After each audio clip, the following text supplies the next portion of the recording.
Okay sir. So ma'am आपके answers जो हैं ये, ठीक है, जो आपने आज आंसर्स लिखे, तो देखो सबसे पहले मैं आपको बताना चाहूँगा जो आपके आंसर्स में पॉजिटिव पॉइंट है, मतलब जो आपके पास स्ट्रांग होल्ड है, वो है कीवर्ड्स का।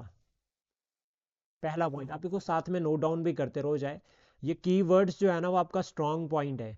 आपने जो ये पॉइंट्स लिखे ना कंसाइज करके, ये बहुत अच्छे लिखे। पहले आंसर में भी कि discuss the role of western disturbances in the state's climate, ठीक है। सबसे इंपॉर्टेंट बात कि आपने इंट्रोडक्शन में ना फैक्ट ऐड किया है, और उससे आपकी इंट्रोडक्शन अच्छी बनती है। आपको क्या करना चाहिए था यहाँ पे, जैसे आपने हिमाचल लिखा ना, खाली हिमाचल नहीं यस लिखना है, प्रदेश साथ में लिखना है। हिमाचल प्रदेश जो है वो it is a Himalayan state lies between the latitude और लॉन्गिट्यूड, बहुत अच्छे से आपको याद है, बहुत सही है, ठीक है। एक तो बेसिक अप्रोच आपकी ये हो गई, पहला पॉइंट। सेकंड, उसके बाद जो आपको यहाँ पर याद रखना है, जो मतलब जो आपके पास स्ट्रॉन्ग पॉइंट में आता है, कीवर्ड्स में आप अपना आंसर अच्छा लिख रहे हो, ठीक है। देखो कुछ एक पॉइंट्स ऐसे होते हैं, जैसे आपने यहाँ पर लिखा ना कि केम फ्रॉम द मेडिटेरियन सी, एक तो मेडिटेरियन के स्पेलिंग गलत है, ठीक है, मेडिटेरियन के एग्जैक्ट स्पेलिंग लिखने हैं बिल्कुल। सेकंड, उसके बाद क्या है ना कि देखो यहाँ पर इन्फ्लुएंस सीजनल, आपका seasonal pattern, most precipitation occurring during the winter, ये दोनों पॉइंट ना आपके कनेक्ट होने थे आपस में। मेडिटेरियन सी से आते हैं ओके। और क्या इन्फ्लुएंस कर रहे हैं, तो वो ये आप दोनों के दोनों पॉइंट्स एक साथ जस्टिफाई हो जाने थे। फिर precipitation occur in winter in form of snowfall, snowfall वाला पॉइंट इसके साथ में एग्जांपल में ऐड हो जाना था। For example snowfall in the upper Himalayan region, या अपर हिमाचल रीजन में जो वो स्नोफॉल हो रही है, वो यहाँ पर इस तरह से एग्जांपल होना था ऐड। रेस्ट पॉइंट्स जितने आपने लिखे हैं बहुत परफेक्ट लिखे हैं, अच्छे लिखे हैं वो पॉइंट। कंक्लूजन आपने कोशिश बेहतर की है।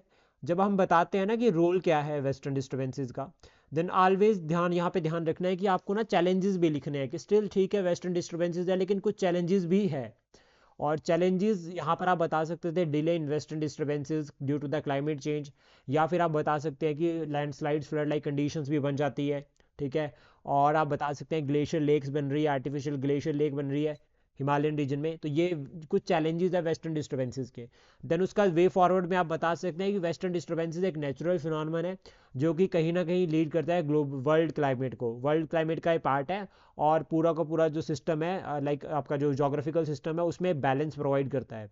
और इस बैलेंस को जो है वो हमें जो है वो स्पेशली ध्यान देना है कि एंथ्रोपोजेनिक तो चलो नेचुरल तो सही है, लेकिन एंथ्रोपोजेनिक चैलेंजेस नहीं होने चाहिए इसके लिए, ताकि हम जो है वो एक बैलेंस्ड जो है वो मतलब एक नेचुरल बैलेंस जो है वो बनाकर चले।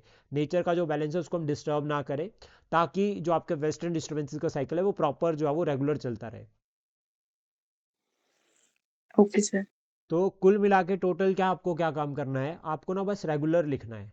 अगर आप ज़्यादा नहीं, मैं आपको कहूँगा 2 या 3 आंसर भी अगर आप रोज़ के रोज़ लिखते हो ना, तो उससे आपको एक प्रॉफिट रहेगा कि रिदम बन जाएगा। सेकंड जो आपका प्रॉफिट रहेगा कि जो आपके कीवर्ड्स है ना ये और पॉलिश हो जाएंगे। बस ये कीवर्ड्स पॉलिश कर दिए ना, आपका काम बन गया।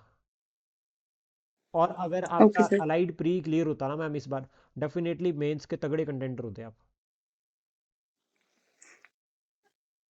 Yes sir. बहुत जब, क्योंकि पता चल रहा है आंसर लिखने से, हैंडराइटिंग से, स्पेस मैनेजमेंट, ठीक है। और अभी बेसिक सही है, थोड़ा सही है, धीरे धीरे हो जाएगा ये। तो आप एक दो आंसर ना रोज के लिखते रहना, आपके बहुत हेल्प करेगा इसमें। और क्वेश्चंस मैं शेयर कर ही रहा हूँ। अगर आपको लगता है ना कि आपको एक्स्ट्रा क्वेश्चंस लिखने के लिए चाहिए, तो मैं हर रोज ना डेली फैक्ट में एक दो क्वेश्चन शेयर कर देता हूँ, 2 3 दिन के इकट्ठे शेयर कर देता हूँ, आप उनको भी लिखो। और लिखने बिना देखे, ओके।